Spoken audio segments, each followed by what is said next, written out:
I was 7 years old when I last sat on Pa's lap. It was a Saturday morning, and the radio was crackling with some country song he liked. He had his old cap on backward, and his hands were rough from working the fields. Ma was in the kitchen, humming like she always did when she was making biscuits. The flour was all over her arms, her apron, even her forehead. She smiled at me when I walked in, and she gave me a warm piece of dough to lick off my finger. That was the last time I felt safe. The radio was still playing when I went to bed that night. The next morning, Pa was gone. Ma was gone. The bed sheets were pulled tight, like no one had slept in them. The coffee pot was cold. The front door was open a little. I called out for them, but no one answered. The sheriff came with his hat pulled low and his boots muddy. He said they left together, said they couldn't take it anymore, that they ran off to start fresh. I didn't believe him. I had seen the purple mark on Ma's arm last week, right below her elbow. I had heard Pa yelling at night, things like, "You think I don't know what you're doing, and you'll pay for this." I had seen him grab her wrist once when she dropped a plate. He didn't hit her then. He just held on until she stopped crying. I knew he was the one who made her leave. Or maybe he made her stay. I didn't know which was worse. I didn't cry when they left.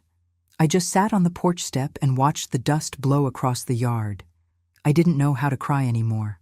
The house felt too big without them. I ate canned beans out of the jar with a spoon. I drank water from the sink because the jug was empty. I slept in Ma's bed because it still smelled like her soap. I didn't tell anyone about the bruises. I didn't tell anyone about the nights when Pa would come into my room and sit on the edge of the bed, staring at me until I closed my eyes. He never touched me then. He just sat there, breathing slow, like he was waiting for something. I thought maybe he was waiting for Ma to come back, but she never did. I started talking to myself out loud just to hear a voice. I told the roaches on the wall about the biscuits Ma made. I told the old dog in the barn about the song on the radio. I told the wind that I didn't want to be alone. No one answered. No one came. I didn't understand why they left me. I didn't understand why no one looked for them. I just knew I had to be quiet. I had to be small. I had to be good. Because if I wasn't, I might disappear too. The first time he hit me was 2 weeks after they were gone. I spilled a bucket of water trying to wash the floor. He didn't yell. He just grabbed my arm hard and dragged me into the barn. He pulled down my pants and used the leather strap from his work boots. I didn't scream. I bit my lip until it bled. He told me if I told anyone, he'd make sure I never saw another meal. He said the sheriff already knew they ran off, and if I said anything, they'd think I did it too. I believed him. I didn't tell. I didn't even cry when he locked me in the shed for 3 days because I didn't finish my chores. I slept on the hay and drank rainwater that dripped through the roof. I learned to move slow. I learned to look down when he spoke. I learned to answer, "Yes, sir," even when I didn't know what he was asking. I learned that my voice didn't matter. My body didn't matter. My feelings didn't matter. The only thing that mattered was not making him mad. I didn't go to school after that. He said kids who went to school talked too much. So I stayed home. I cleaned. I cooked. I fixed his clothes. I washed his boots. I made his coffee. I did everything he told me to do. And I never once said their names out loud. Not Ma, not Pa, not even once. I turned 8 that year. No cake, no party, no one came to the house. I didn't even know what day it was until I saw the calendar on the wall, and he crossed out the date with a red pen. He said birthdays were a waste of time.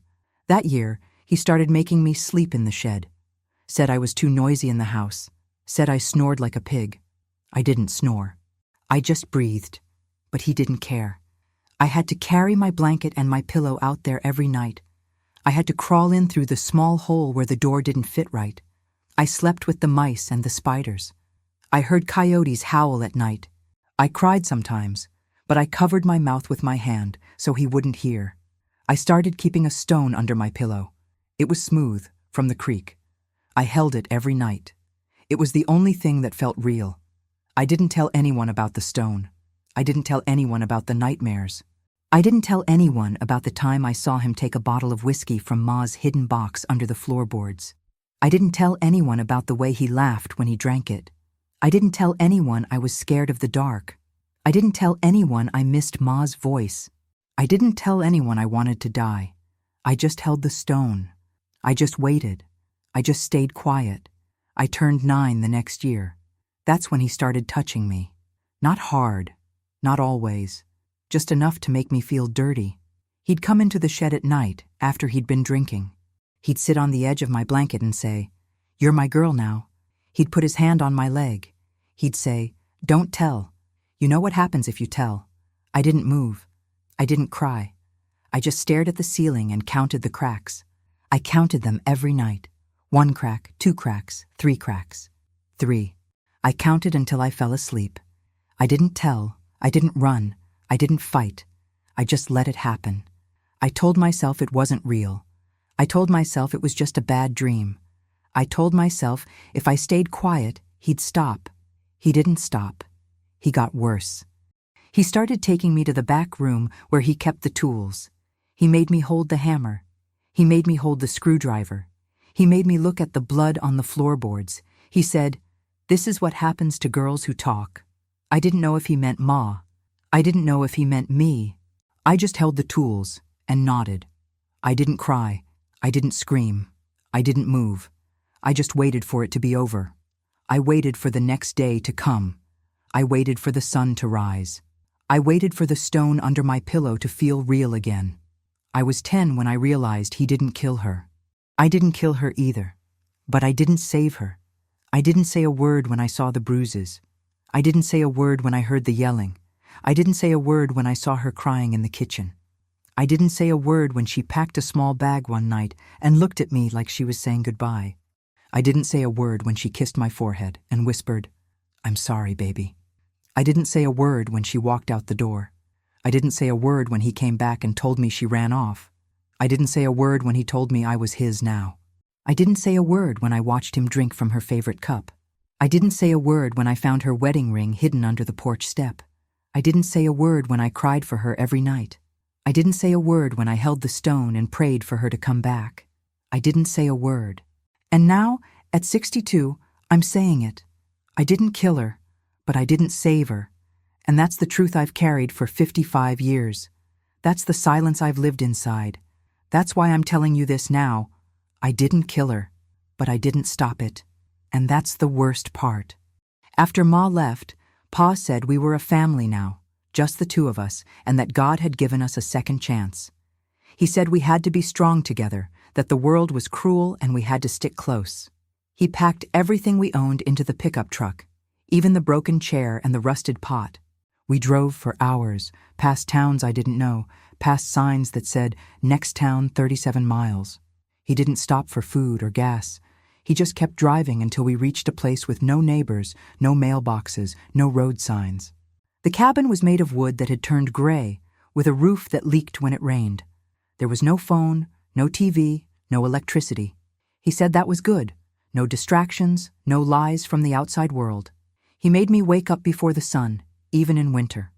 I had to milk the 2 goats, carry the buckets to the house, light the wood stove, and make breakfast with what was left in the cupboard. I had to wash clothes in the tub outside, even when my fingers turned blue. He never asked if I was cold or tired. He just said, "Do it." If I didn't finish on time, he made me go without dinner. I learned to eat fast, to keep my head down, to not look him in the eye. I didn't go to school anymore. He said teachers were liars, that they wanted to turn kids against their parents. He told me I didn't need books. I needed to learn how to survive. Every night, after I cleaned the kitchen, he made me kneel on the floor beside his bed. He would pray out loud, calling Ma a sinner, saying God needed to burn her out of our blood. I had to say amen after every word. I didn't believe him. I didn't believe in God anymore, but I said it anyway, because if I didn't, he would hit me. I learned to hold my breath while he prayed. I learned to count the cracks in the ceiling to make the time pass. When I turned 9, he started coming into my room at night. He never turned on the light. He just sat on the edge of my bed and whispered. He said it was a test from God. He said if I told anyone, I would burn in hell forever and he would make sure I never saw heaven. He said I was his now, that Ma had failed and I was his to fix. I didn't understand what he meant at first. I thought maybe he meant I had to be better. But then he touched me. It was quick, just his hand on my leg, just his fingers under my shirt. He didn't say anything else. He just left. I lay there shaking. I didn't cry. I didn't move. I just stared at the wall and counted the same cracks I counted when he prayed. The next night, he did it again. And the night after that, I started hiding my clothes. I wore 2 pairs of pants. I tied my shirt tight. I stopped eating so I wouldn't have to take off my shirt to wash. I stopped talking to myself out loud. I stopped singing. I stopped asking questions. I became quiet. I became small. I became nothing. He didn't call me by my name anymore. He just said, "Girl." I didn't mind. I didn't want to be Margaret anymore. I didn't want to be anyone. I just wanted to be invisible. I didn't tell anyone. I didn't think anyone would believe me. I didn't think anyone cared. I believed him when he said I'd go to hell. I believed him when he said I was the reason Ma left. I wore that guilt like a coat I couldn't take off. I tried to run when I was 12. I had saved a can of peaches from dinner. I had a blanket rolled up. I had walked the road to the highway once, just to see how far it was. I waited until the moon was high and he was snoring in his chair. I slipped out the back door, barefoot, in my nightgown. I didn't look back. I ran through the thorn bushes, through the tall grass, through the dry creek bed. My feet bled. My legs hurt. I didn't stop. I thought if I could reach the road, I could find a car, a truck, someone who would take me. I thought maybe I could find Ma. I thought maybe I could find someone who would say, "You're okay." I didn't get far. He found me before I reached the road. I heard his truck coming before I saw it. The headlights lit up the trees. I hid behind a rock, but he knew where I was. He didn't yell. He didn't scream. He just got out, walked slowly, grabbed my arm, and pulled me up. He didn't hit me then. He just held on tight and said, "You think I don't know you're weak?" He dragged me back to the cabin. That night he didn't pray. He didn't touch me. He just told me to go outside. He handed me a shovel. He told me to dig a hole in the dirt, 6 feet long, 3 feet wide, 2 feet deep. I dug until my hands bled. I dug until my back gave out. I dug until I couldn't breathe. When I finished, he made me take off my clothes and get inside. He covered the hole with a board and tied it shut with rope. He left me there for 3 days. I had no water, no food, no blanket. I could hear the wind. I could hear the bugs. I could hear my own breathing. I cried the first night. The second night, I stopped. The third night, I didn't cry because I didn't remember how. I didn't beg. I didn't scream. I just lay there and waited for the sun to come up. When he opened the hole, I didn't move. He pulled me out by the hair. He didn't say anything. He just handed me my clothes and told me to clean up. I didn't cry when I went back to my room. I didn't cry when I made breakfast the next morning.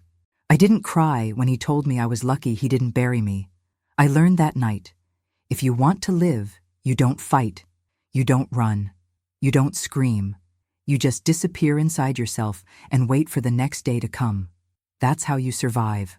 I stopped asking questions after that. I stopped wondering why Ma left. I stopped wondering if God was real. I stopped wondering if I was bad. I stopped thinking about the future. I only thought about the next hour.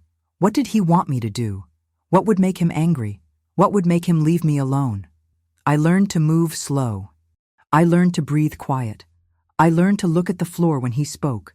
I learned to say yes, sir, even when I didn't understand. I learned to smile when he smiled. I learned to pretend I was happy when he said we were doing fine. I stopped noticing the cold. I stopped noticing the hunger. I stopped noticing the pain in my legs from digging. I stopped noticing the way my body felt after he touched me.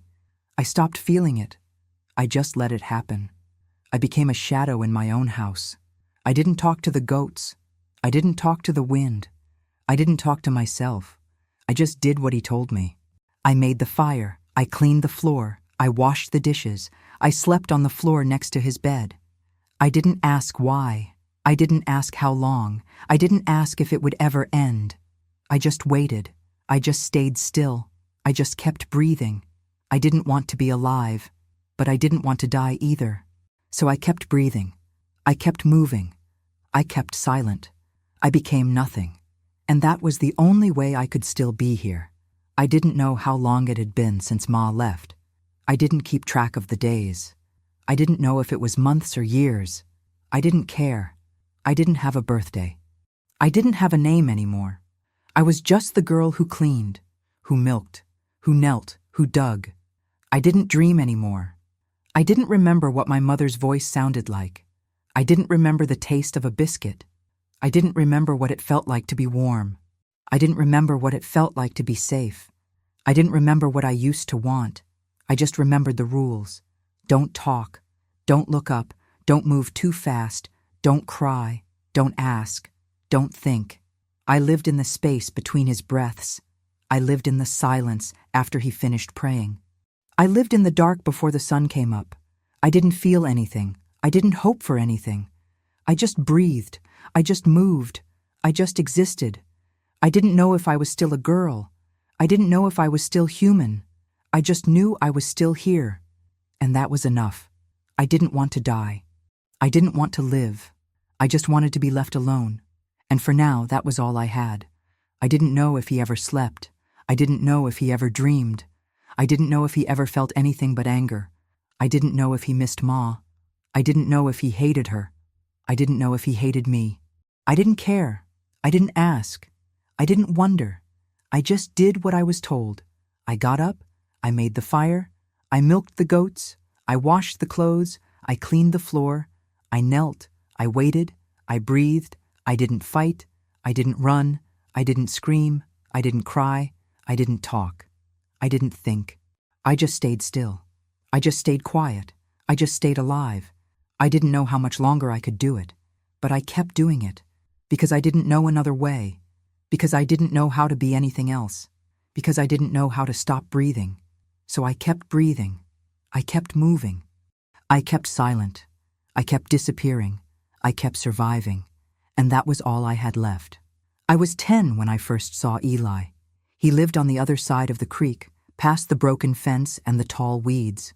Pa said he was a heathen, that he didn't go to church, that he was dangerous because he was black and didn't obey God's rules. Pa told me if I ever talked to him, I'd be cursed. But Eli never came to our house. He never yelled. He never asked for anything. Every Sunday morning, without fail, he left 2 apples on a flat rock near the creek. One was red, one was green. I didn't take them at first. I was scared Pa would find out. But one day, after I'd gone 3 days without eating because I spilled a bowl of beans and he wouldn't let me have more, I was so weak I crawled to the creek. I ate the red apple. It tasted like sugar and rain. I didn't know apples could taste like that. The next Sunday, I took both. I didn't say thank you. I just ate them fast and ran back. I thought he didn't notice, but he did. He saw me. He always saw me. I got sick the next winter. It started with a cough that wouldn't stop. My nose ran all day. I couldn't eat. I couldn't sleep. Pa said I was lazy. He said I was faking it to get out of chores. I didn't have a blanket.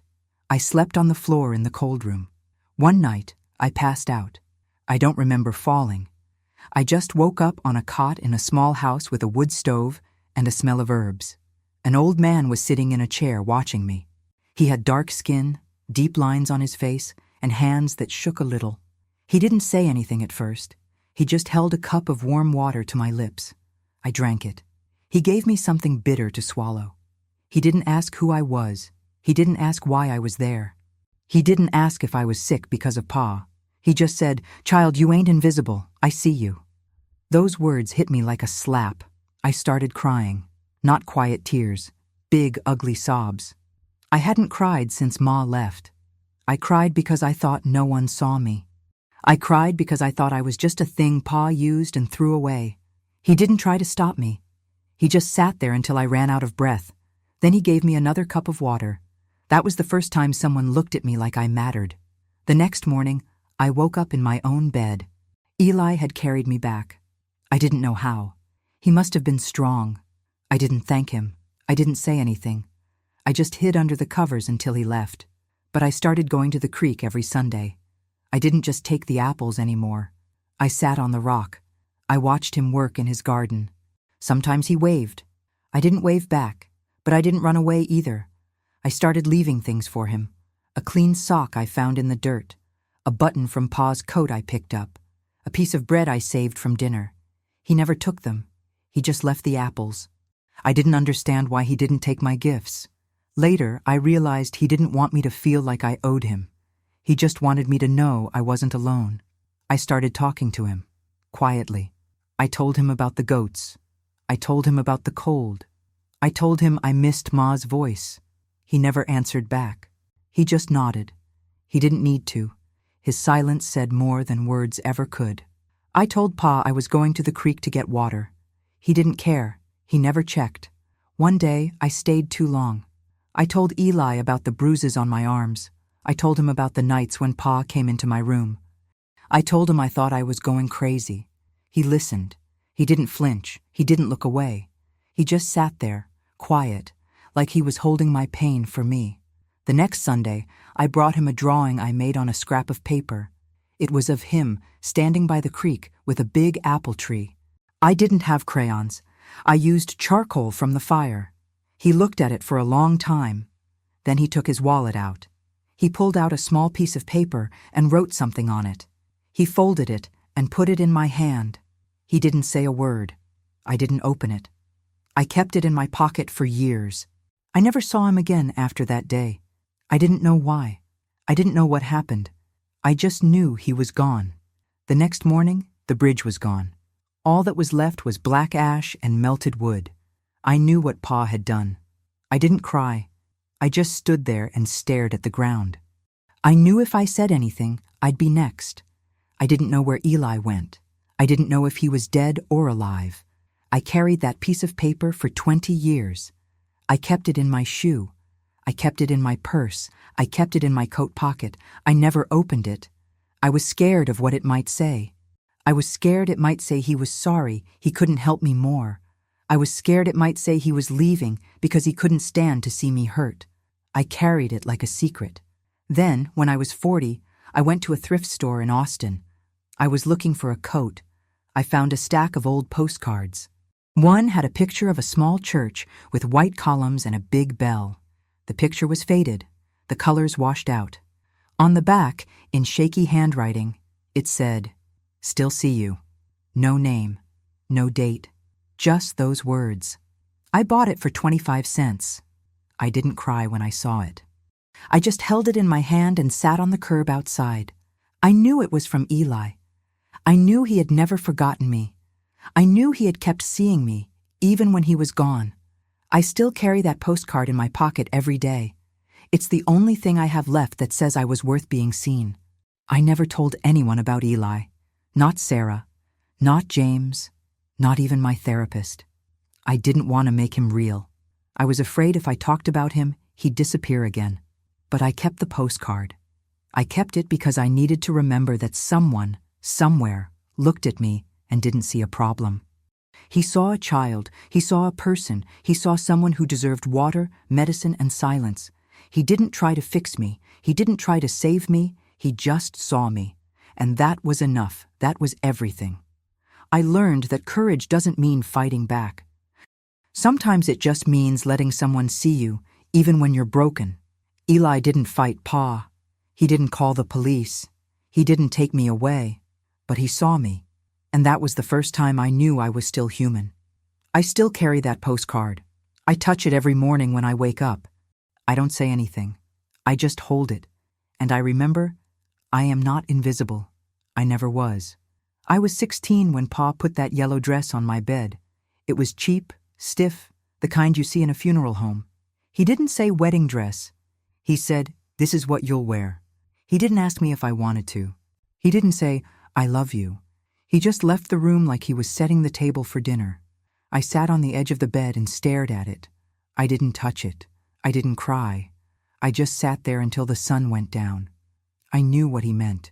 He didn't want a daughter anymore. He wanted a wife. He'd been talking about it for months, said I was old enough, said Ma was gone, so I had to fill her spot. I thought about running. I thought about it every night. I waited until he was passed out on the couch, snoring with the TV on low. I went to the garage. I found his keys hanging on the hook next to the hammer. I took them. I didn't look back. I got into the truck. I didn't know where I was going. I just turned the key and drove. The road was bumpy. The headlights didn't work right. I drove for hours. My hands shook. I didn't stop for gas. I didn't stop for water. I just kept going until I saw a sign, Sweetwater. I pulled into the gas station. The place was empty except for a man behind the counter, wiping down the counter with a dirty rag. I walked in. My clothes were dusty. My hair was messy. I didn't look like a girl running away.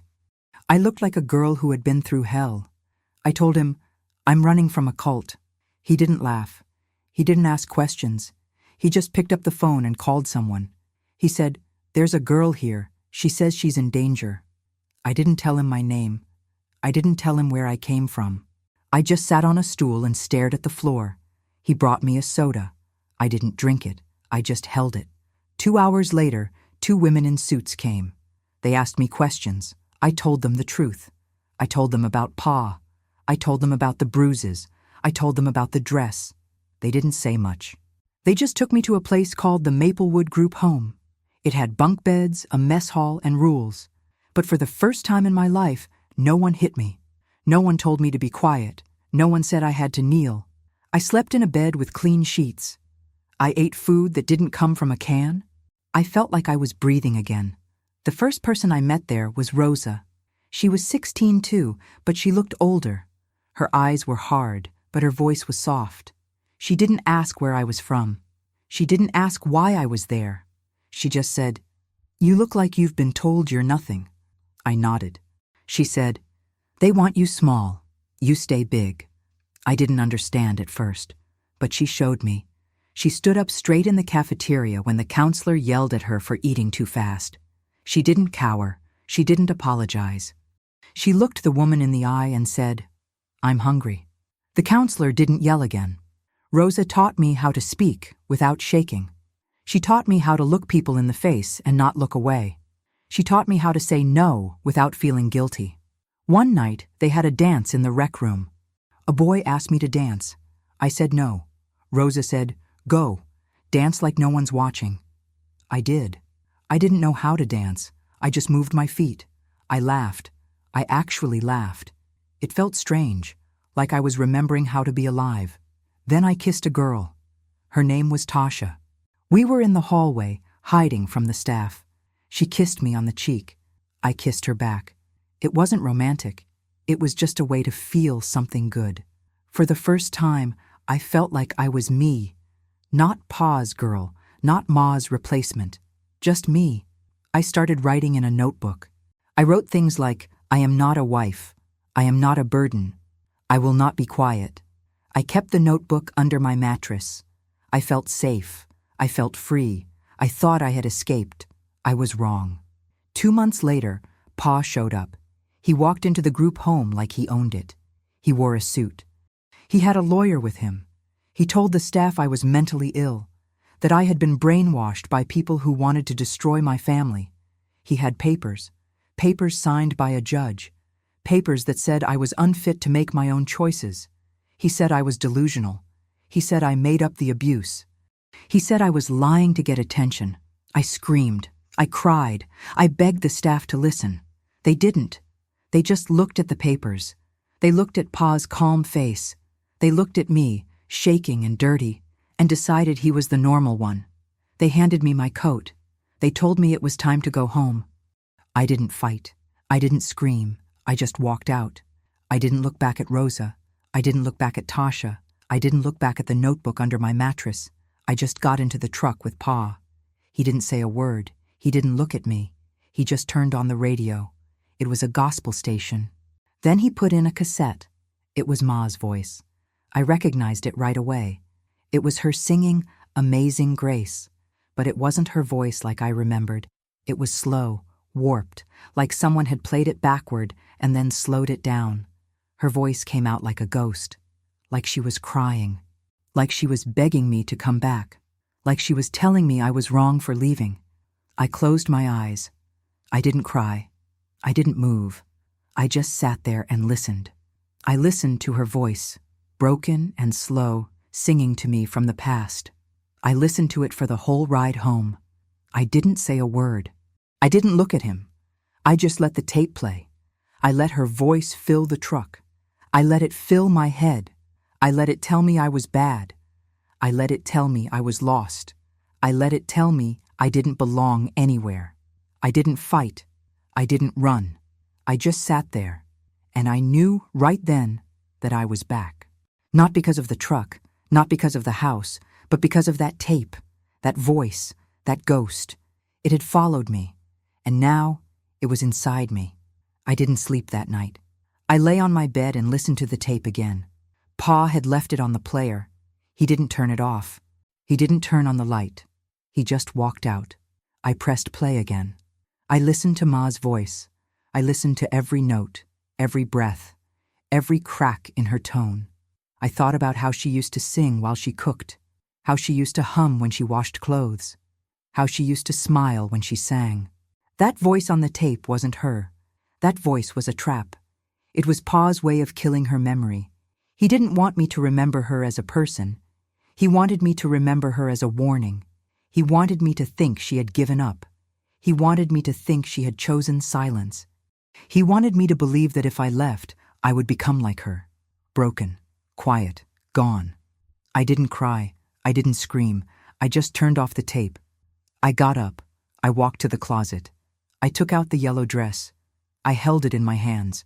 I didn't throw it away. I didn't burn it. I folded it. I put it back in the closet. I didn't wear it, but I didn't get rid of it either. I kept it. I kept it because I knew he was waiting for me to give in, waiting for me to wear it, waiting for me to become what he wanted. I didn't cry. I didn't run. I just stood there in the dark and whispered to myself, I am still here. That was all I had left. Just that. Just me. Still here. I started waking up earlier every day. I milked the goats before dawn. I cooked breakfast. I cleaned the house. I didn't talk. I didn't look him in the eye. I didn't smile. I didn't cry. I just did what he told me to do. I didn't write in my notebook anymore. I didn't think about Rosa. I didn't think about Tasha. I didn't think about the dance. I didn't think about the taste of freedom. I thought about the tape. I thought about Ma's voice. I thought about how quiet it had become. I thought about how I had let it win. I thought about how I had let him win. I thought about how I had let myself disappear. I didn't fight back. I didn't run. I didn't scream. I just lived. I just breathed. I just waited. I waited for the next day. I waited for the next week. I waited for the next month. I waited for the next year. I waited for the moment when I could finally say, enough. I didn't know when that moment would come, but I knew it would. I was still here. And as long as I was still here, I hadn't lost. I just didn't know how to fight yet. But I was learning. I was learning to stay quiet, to stay small, to stay invisible. But I was still here. And that was the only thing that mattered. I stopped looking in the mirror. I didn't care what I looked like anymore. My hair was long and greasy. My clothes were dirty. My skin was pale. I didn't wash my face in the morning. I didn't brush my teeth. I didn't comb my hair. I didn't care. I didn't want to see myself. I didn't want to remember who I was. I didn't want to remember the girl who laughed at the dance. I didn't want to remember the girl who kissed Tasha. I didn't want to remember the girl who ran away. I wanted to be the girl Pa wanted, the quiet one, the obedient one, the one who didn't talk, the one who didn't fight, the one who didn't leave. I didn't know if I was still alive. I didn't know if I was still a person. I just knew I was still breathing, and that was all I had. I didn't cry. I didn't scream.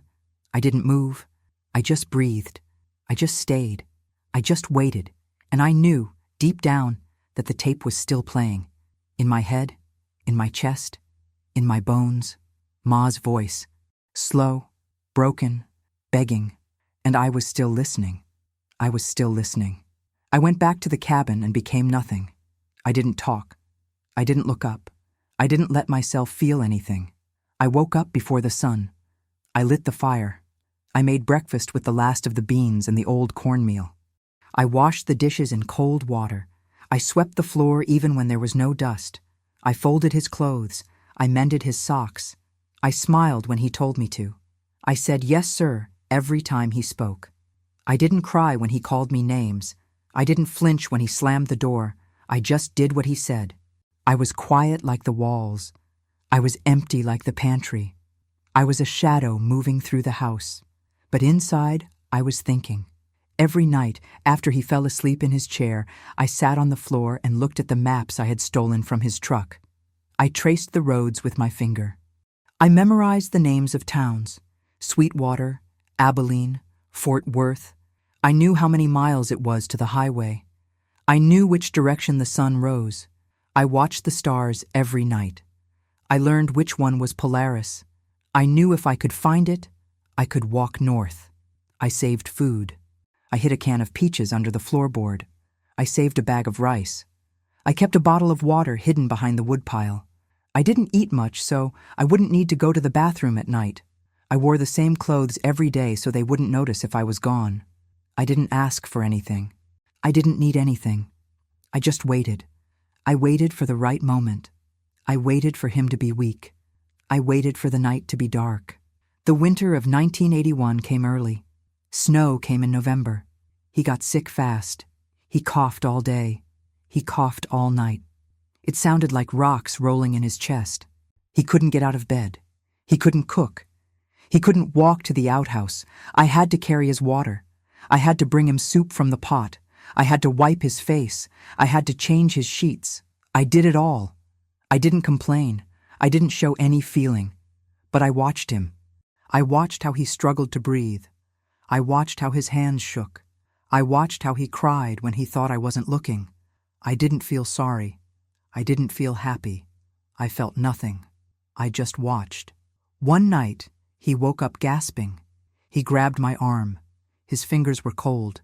He said, "Water. Water, girl." I went to the sink. I filled a glass. I walked back to the bed. I held the glass to his lips. He opened his mouth. He was so thirsty. I could see it in his eyes. I tilted the glass. A drop fell on his tongue. He moaned. Then I pulled the glass away. He looked at me. His eyes were wide. He tried to speak. He couldn't. I leaned down. I whispered so only he could hear. "You left Ma to die." I didn't say it loud. I didn't scream. I just said it. And then I said, "Now you'll do the same." He tried to grab me. He tried to yell, but he couldn't. He just coughed and choked. He reached out with his hand. I didn't move. I didn't help him. I put the glass on the table. I turned off the lamp. I walked out of the room. I closed the door. I sat on the porch step. I listened to him. He made noise for hours. It wasn't screaming. It was wet. It was broken. It was slow. I didn't go back. I didn't turn on the light. I didn't call for help. I just sat there until the sky turned gray. In the morning, he was dead. He was lying on the bed, mouth open, eyes half closed. His chest didn't move. I didn't cry. I didn't shout. I just looked at him. I walked outside. I went to the pecan tree. I dug a hole with the shovel. I dug until my arms burned. I carried him out there. I didn't use a sheet. I just dragged him. He was light. He was thin. I put him in the hole. I covered him with dirt. I didn't say a word. I picked wildflowers from the edge of the field. I put them on top of the grave. I didn't say goodbye. I didn't say I was sorry. I just left them there. I packed my things that same day. I took the can of peaches. I took the bag of rice. I took the bottle of water. I took the maps. I took the boots he never wore. I took the wool blanket. I didn't take anything else. I didn't take his clothes. I didn't take his tools. I didn't take his money. I didn't take his name. I walked 10 miles to the highway. I didn't stop. I didn't rest. My feet hurt. My back hurt. My throat was dry. I didn't care. I kept walking. I saw a truck coming. I raised my hand. The truck stopped. The driver was an old man with a hat. He didn't ask where I was going. He didn't ask my name. He just said, "Hop in." I got in. I didn't say thank you. I just sat there. We drove for hours. He dropped me near a gas station in Fort Worth. I got out. I walked to the bus station. I used the money I stole from his drawer. I bought a ticket to Dallas. I didn't have an ID. I didn't have a birth certificate. I didn't have a social security card. I stole one from a trash can outside a government office. I took the name on it. Mary Ellison. I cut my hair short with scissors I bought at a 5 and dime. I didn't look in a mirror. I didn't care how I looked. I wore a coat I found in a dumpster. I wore shoes with holes. I didn't talk to anyone. I didn't smile. I didn't look anyone in the eye. I lied about my age. I said I was 22. I didn't say I was 18. I didn't say I was Margaret Holloway. I didn't say I was anyone's daughter. I didn't say I was anyone's wife. I didn't say I was anyone's victim. I just walked. I just breathed. I just kept moving. I didn't look back. I didn't think about the cabin. I didn't think about the grave. I didn't think about the flowers. I just walked. And for the first time in my life, I breathed air that didn't taste like fear. I slept on the floor of a shelter for women. I didn't tell them my story. I didn't tell them my name. I didn't tell them I had killed a man. I didn't tell them I had buried him. I didn't tell them I had run away. I just took the food they gave me. I took the blanket. I took the shower. I washed the dirt off my skin. I didn't cry. I didn't talk. I just slept.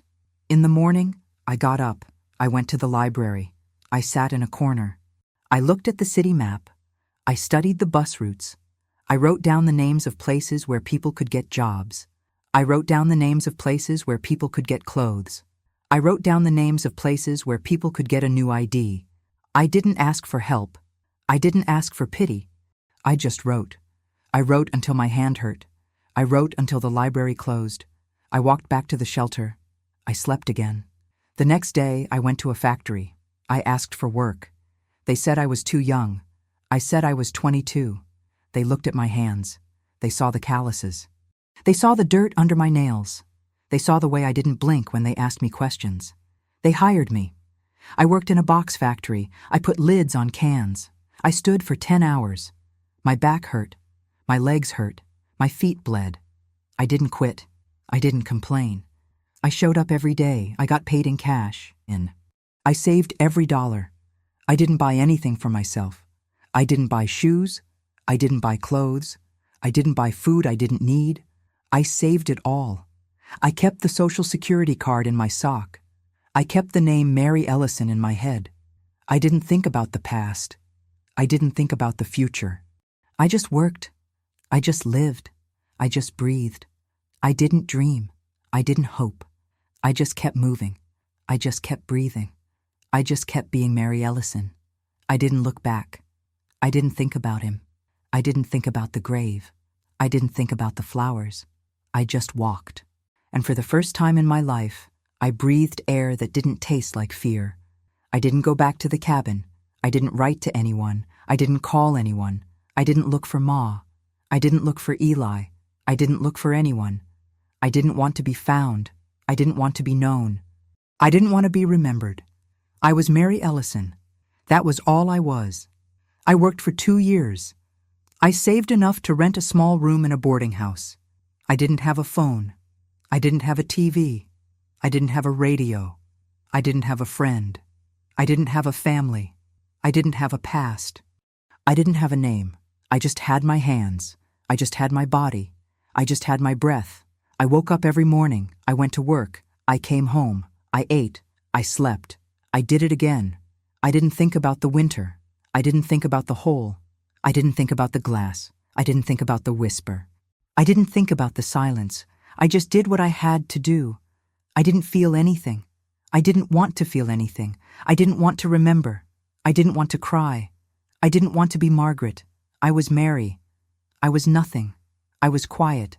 I was safe. I was alive. I didn't know if I was free. I didn't know if I was forgiven. I didn't know if I was guilty. I just kept breathing. I just kept walking.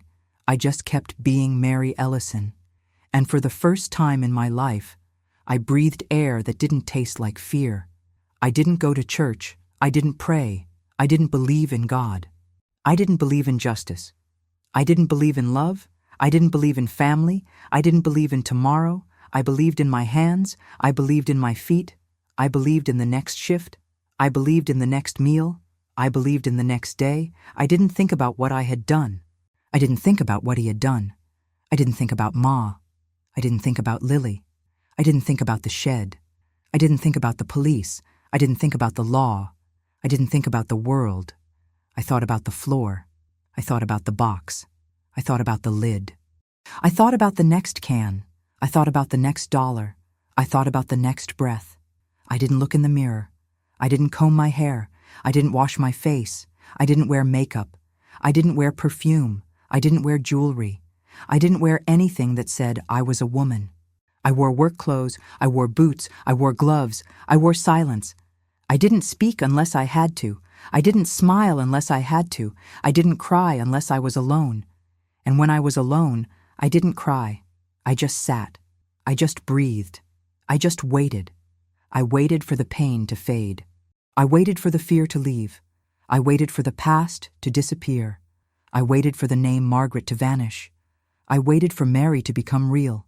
I waited for the air to stop tasting like fear.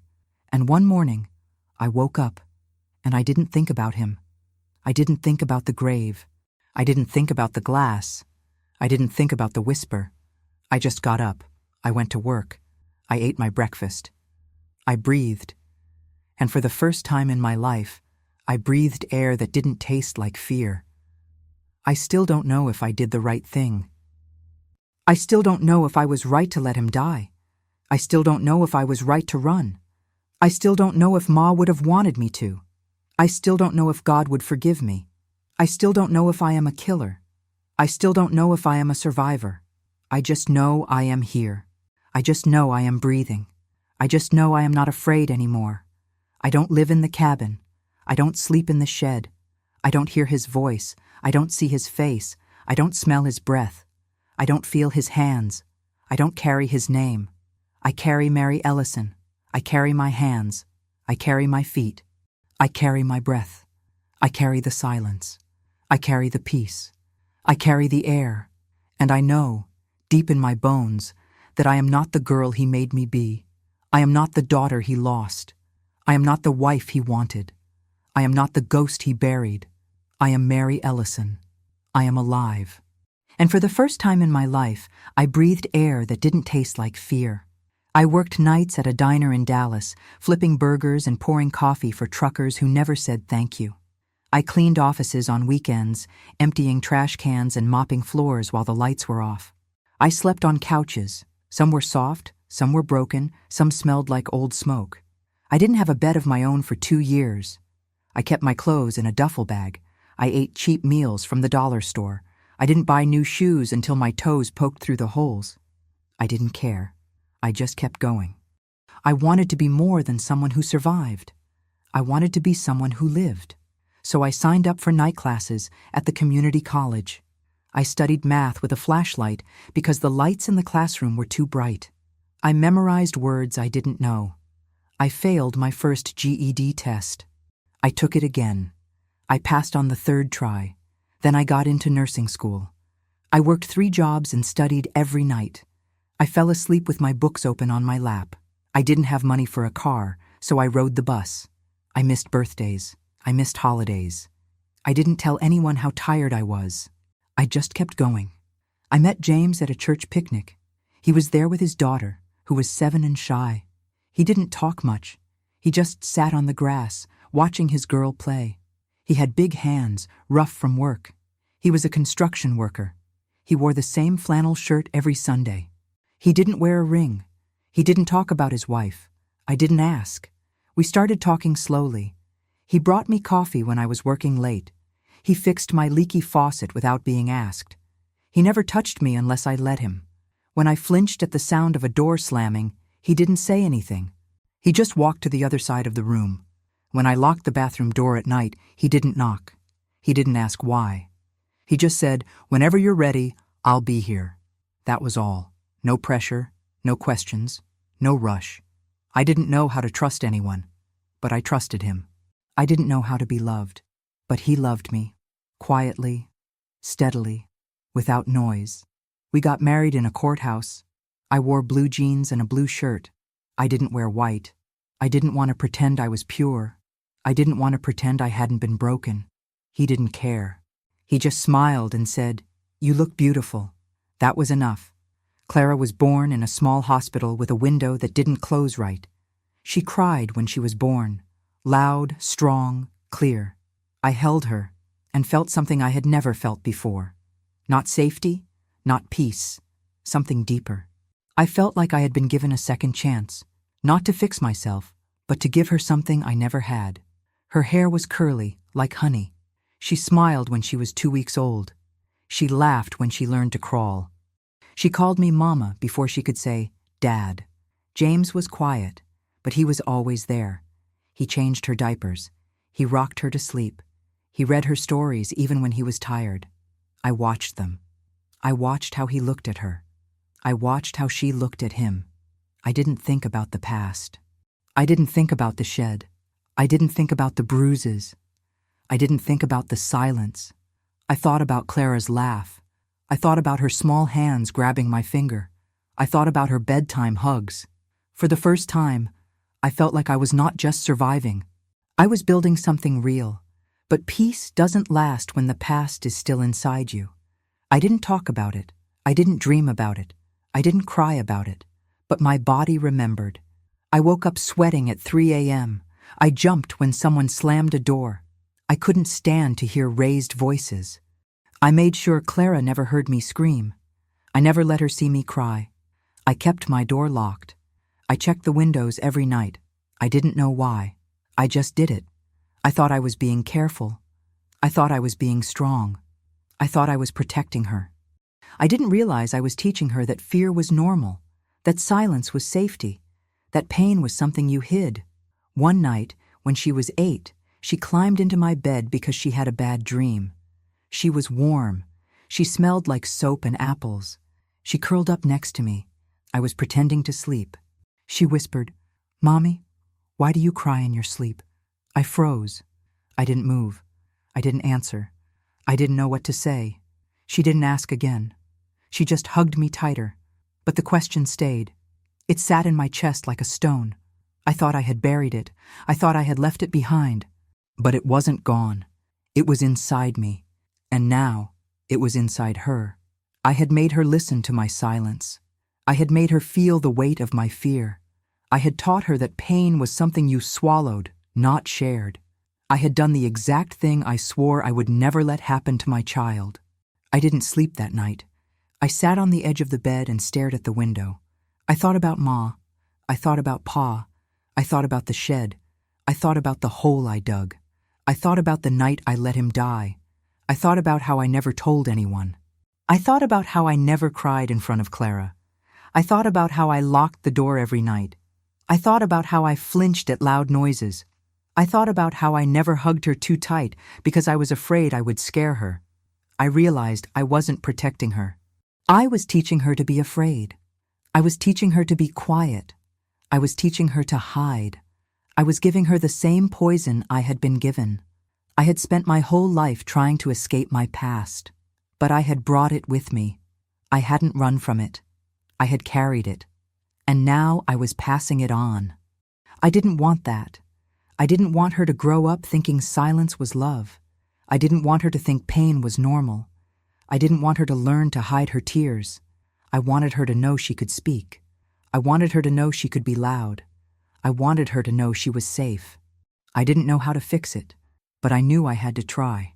I couldn't keep pretending. I couldn't keep being quiet. I had to speak. Not for me, for her. The next morning, I woke up early. Clara was still asleep. I went to the kitchen and made coffee. I didn't turn on the light. I just sat at the table and stared at the steam rising from the cup. I didn't cry. I didn't scream. I didn't run. I just sat there. I thought about what I had done. I thought about what I had become.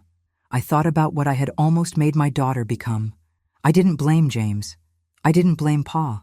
I didn't blame Ma. I blamed me. I'd been so busy surviving, I forgot to live.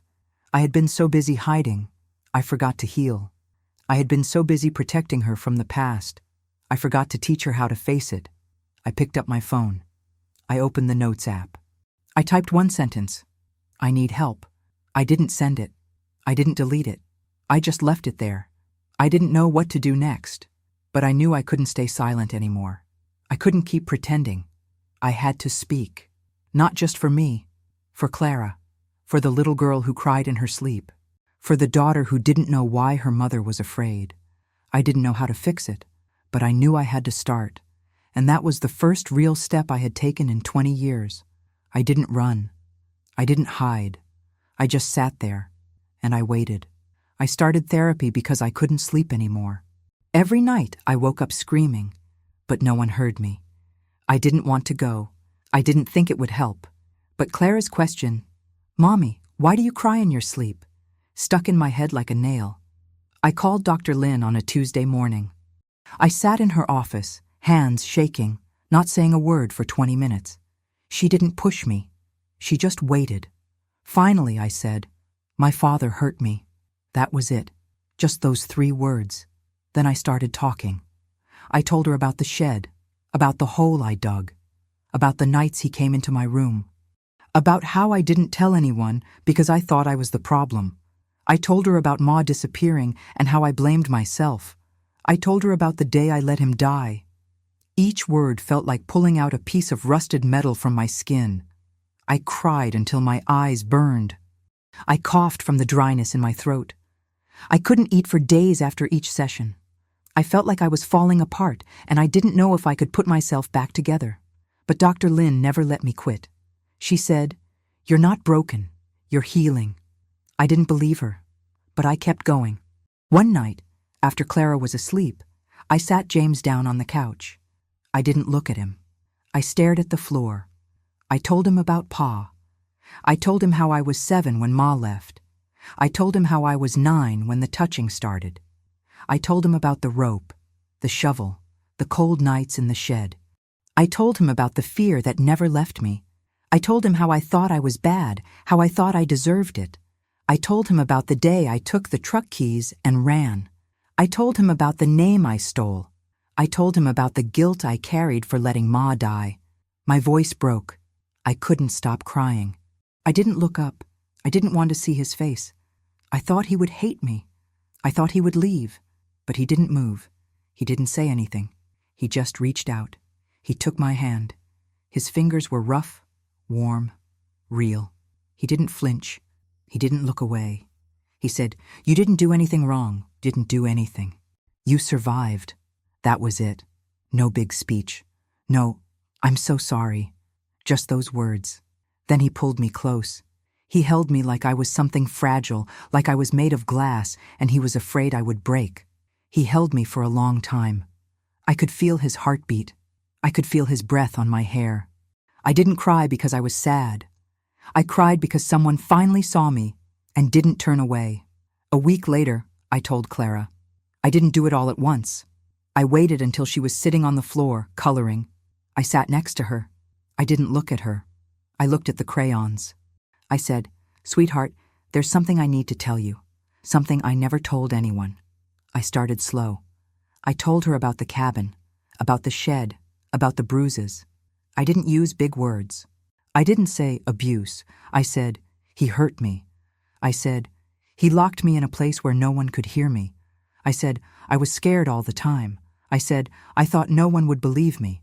She stopped coloring. She didn't move. Her crayon dropped to the floor. Then she looked at me. Her eyes were wide. Her mouth was open. She didn't cry right away. She just stared. Then she whispered, "Was it your dad?" I nodded. She didn't say anything for a long time. Then she stood up. She walked over to me. She climbed into my lap. She wrapped her arms around my neck. She buried her face in my shoulder. She cried hard, not loud, just quiet, deep sobs. Then she pulled back just enough to look at me. Her eyes were red. Her nose was running. She said, "I'm so sorry he hurt you." I held her tighter. I whispered, "It's not your fault." Then she whispered back, "But you're my mom, and I love you." I didn't say anything. I just held her. I didn't fix the past. I didn't take away the pain. But in that moment, I didn't feel alone anymore. I had someone who knew, and she still loved me. After that, things changed. I didn't lock the bathroom door every night. I didn't jump when the door slammed. I didn't flinch when James came in from work with his boots on. I started sleeping through the night. I didn't wake up screaming. I didn't need to count cracks on the ceiling anymore. I started talking to Clara about small things. I told her about the goats. I told her about the apples Eli left. I told her about the yellow dress. She didn't ask me to stop. She didn't look away. She asked questions. Did you hate him? Did you ever want to run? Did you ever think you were going to die? I answered each one. Sometimes I cried. Sometimes I got quiet. But I never stopped. She started drawing again. Not dark pictures, bright ones. A woman with long hair holding a child. A garden with flowers. A house with a porch. One day, she drew me. She drew me holding a cup of tea, sitting on the porch. She wrote underneath, "My grandma is brave." I didn't cry when I saw it. I smiled. I kissed her forehead. I didn't say anything. I didn't need to. I started going to the park with Clara. I sat on the bench. I watched other mothers laugh with their kids. I didn't feel like an outsider anymore. I didn't feel like I was hiding. I didn't feel like I was broken. I just felt like me. I started cooking again. Not just meals, real food. I made pancakes on Sundays. I let Clara pour the batter. I let her lick the spoon. I didn't worry about the mess. I didn't worry about the noise. I didn't worry about being perfect. I just let myself be there. James started taking us on weekend drives. We didn't go far, just to the lake. We sat on the grass. We ate sandwiches. We didn't talk much. We just sat. I didn't feel like I had to explain myself. I didn't feel like I had to prove I was okay. I just was. I didn't have to be strong. I didn't have to be quiet. I didn't have to be invisible. I could be tired. I could be sad. I could be angry. I could be happy. And no one told me to stop. No one told me to hide. I started saying I'm scared out loud. I started saying I need help. I started saying I don't want to do that. And no one left. No one looked at me like I was crazy. No one told me to be quiet. I started breathing deeper. I started sleeping longer. I started smiling without forcing it. I didn't forget the past. I still think about it. I still wake up sometimes and feel the cold of the shed. I still hear the sound of the padlock. I still see Ma's face. But now I don't carry it alone. Clara knows. James knows. I don't hide it. I don't pretend. I don't lie. I don't say I'm fine when I'm not. I don't say I'm okay when I'm still hurting. I talk. I cry. I rest. I ask for help. I let people in. I let Clara climb into my lap and whisper, "I love you." I let James hold my hand when I'm scared. I let Dr. Lynn listen when I need to scream. I don't fix the past. I can't. But I'm building something new. I'm building a life where my daughter knows she can speak, where she knows she won't be punished for being afraid, where she knows she won't be alone. That's not magic. That's not a miracle. That's just truth. Truth doesn't destroy love. Secrets do. I told the truth, and I found my future. Not because I was brave, but because I was tired of being alone, and I finally let someone in. I didn't think about Ma for 30 years. Not because I forgot her, because I was too afraid to remember to. Every time I closed my eyes, I saw her face. I saw her holding the flour-dusted spoon, humming that old gospel song. I saw her wrist with the bruise she tried to hide. I saw her packing a small bag in the dark. I thought she left me. I thought she chose to go with someone else. I thought she didn't love me enough to stay. I told myself she was weak. I told myself she was selfish. I told myself that's why I had to be strong.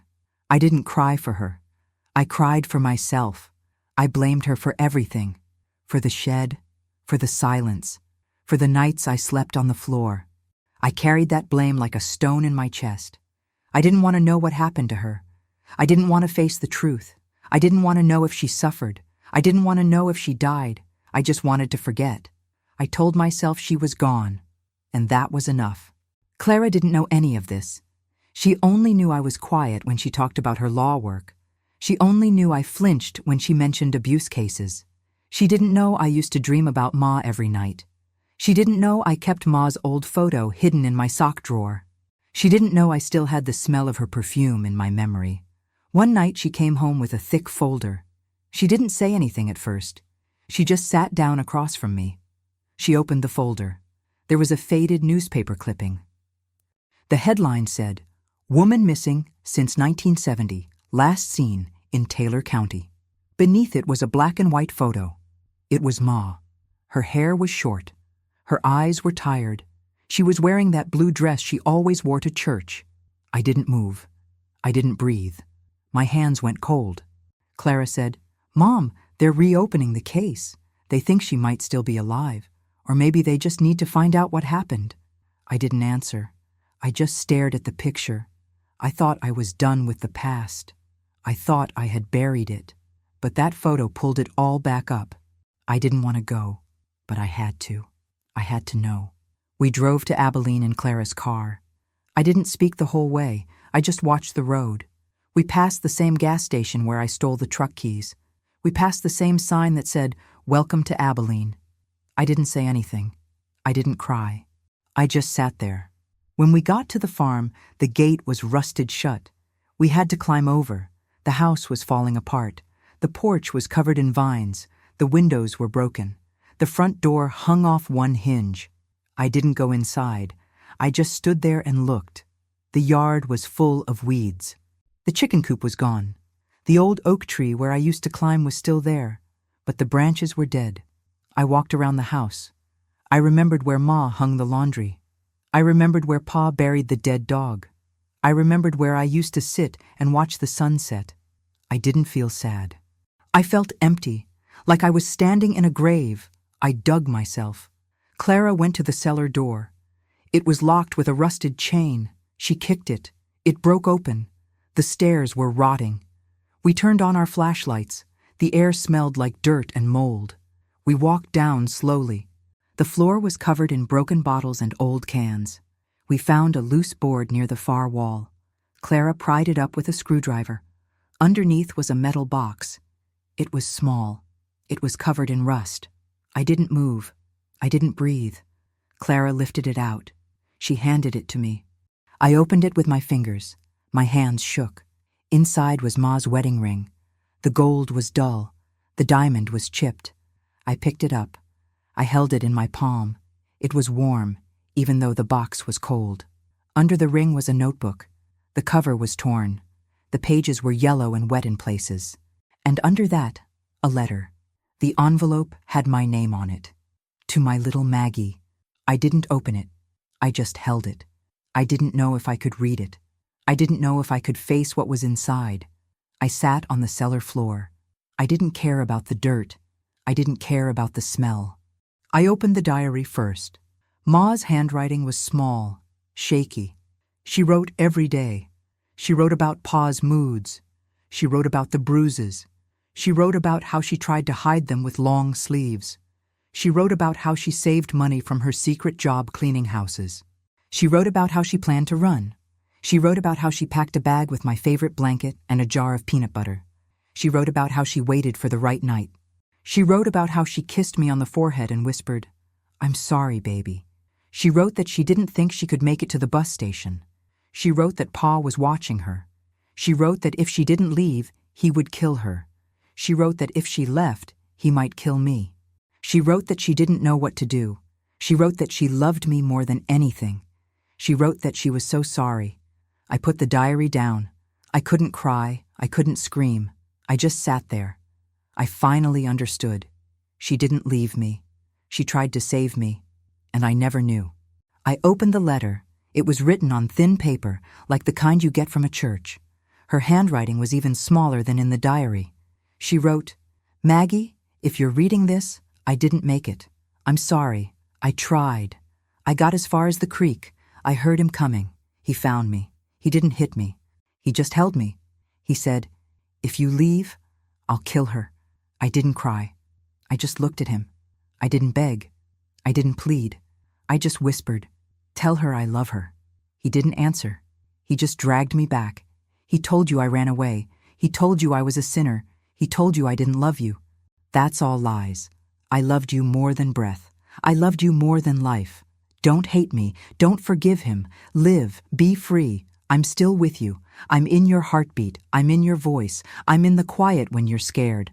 I'm in the way you hold your head high. I'm in your strength. I'm here. I always was. I love you, my girl. Always. Ma. I held the letter to my chest. I didn't cry. I didn't move. I just sat there, holding the ring, the diary, the letter.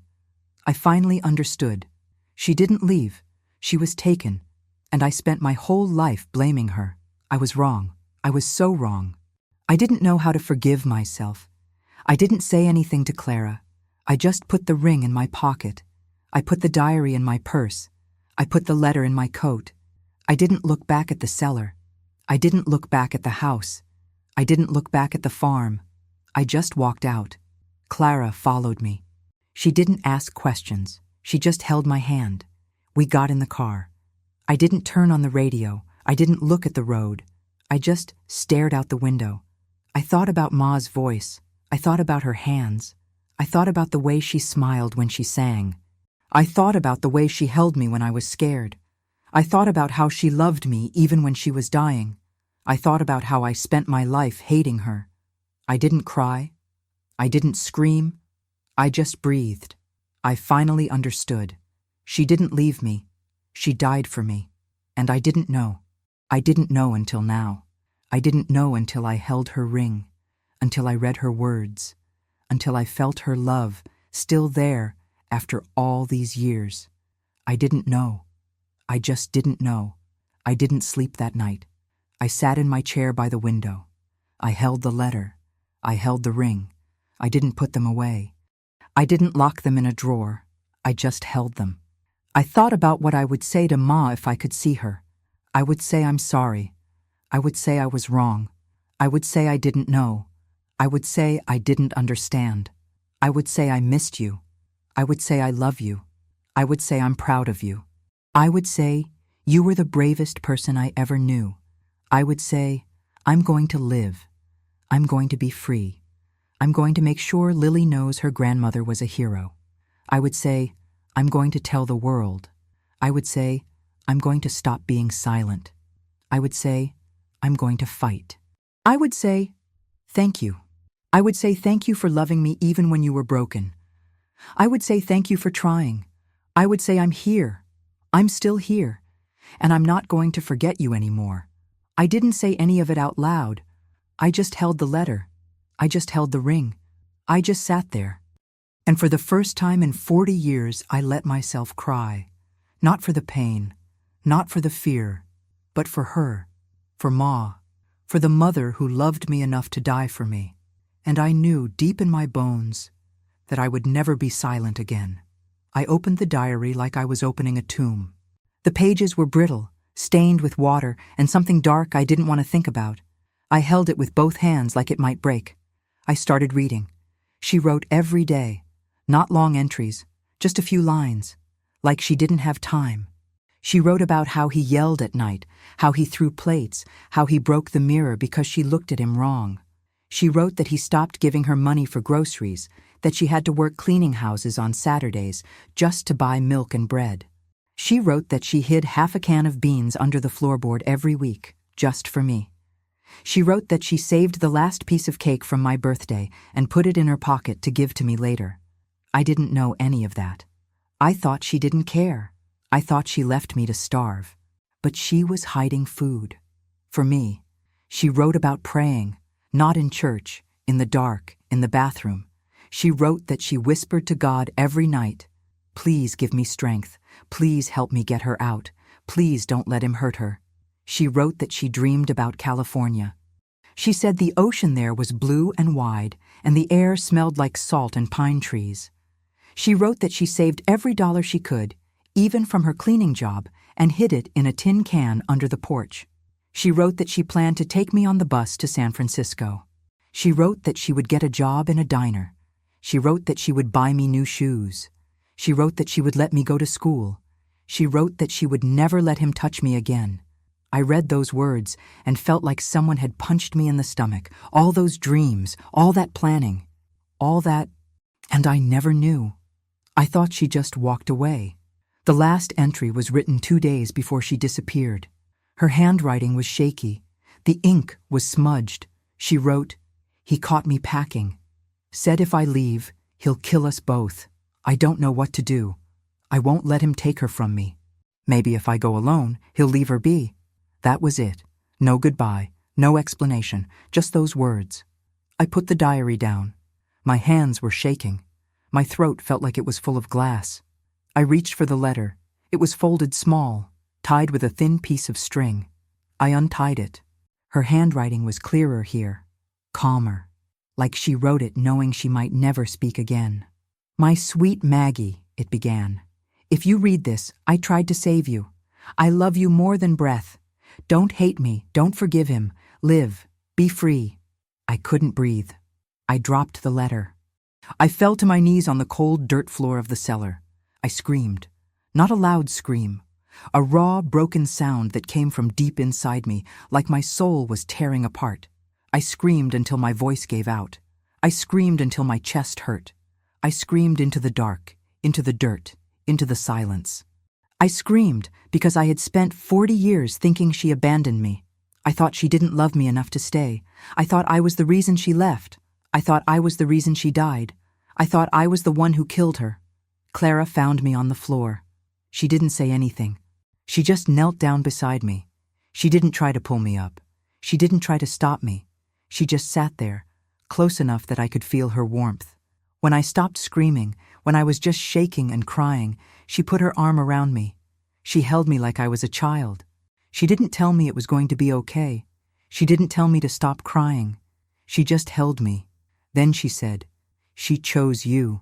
I looked up at her. My face was wet. My nose was running. I didn't understand. She said it again, softer this time. "She chose you," I whispered, "but she left." Clara shook her head. "She didn't leave you. She left him. She gave herself to save you." I didn't speak. I just stared at her. She kept going. "You didn't kill her. He did. You didn't make her go. She made the choice. She knew if she stayed, you would die. If she ran, maybe you would live." I thought about the letter. "Don't hate me." I thought about the diary. Maybe if I go alone, he'll leave her be. I thought about the tin can under the porch, the beans, the cake, the prayers. She didn't leave me. She sacrificed herself for me. And I spent my whole life blaming myself. The guilt didn't vanish. It didn't go away. But for the first time, I didn't carry it alone. Clara held me, and I finally let myself believe that she was right. I didn't cry for days after that. I didn't sleep much. I just sat in the chair by the window. I held the letter in my hand. I held the ring. I held the diary. I didn't put them away. I didn't lock them in a drawer. I just kept them close. I thought about Ma. I thought about her hands. I thought about the way she hummed when she cooked. I thought about the smell of her soap. I thought about the way she hugged me before bed. I thought about how she always kissed my forehead. I thought about how she loved me more than breath. I didn't cry because I was sad. I cried because I finally understood. She didn't fail me. She saved me. And I had spent my whole life thinking I was the failure. I looked at my hands. They were old. They were rough. They had dug holes. They had held tools. They had held a glass of water and let a man die. But they had also held Clara. They had held Lily. They had held Ma's letter. They had held her ring. My hands had lived. My hands had loved. My hands had survived. I didn't feel like a victim anymore. I didn't feel like a killer. I felt like her daughter. And she had chosen me. I started talking to Ma. Not out loud. Not in prayers. Just in my head. I told her I was sorry I didn't know. I told her I was sorry I blamed her. I told her I was sorry I didn't run when I had the chance. I told her I was sorry I didn't fight harder. I told her I was sorry I didn't see her. I told her I was sorry I forgot her voice. I told her I remembered. I told her I saw her in Lily's eyes. I told her I saw her in the way I hold my head up now. I told her I was trying. I told her I was living. I told her I was free. I didn't know if she could hear me. I didn't care. I didn't need her to answer. I just needed to say it. I needed to tell her I knew. I needed to tell her I was still here. I wasn't gone. I wasn't broken. I was still me. And I was still her daughter.